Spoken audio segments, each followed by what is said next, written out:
జీవితమొక పయనమని గమ్యము తెలియదని తెలిసిన ఈ మనిషి పయనమాగదు.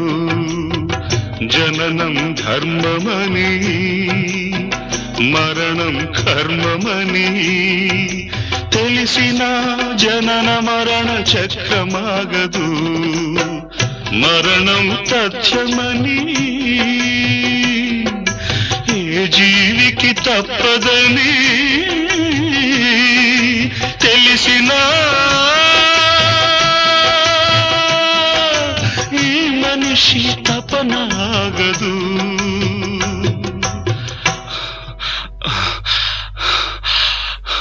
ఈ బ్రతుకు తపనాగదు. ఆగదు ఏ నిమిషము నీ కోసము.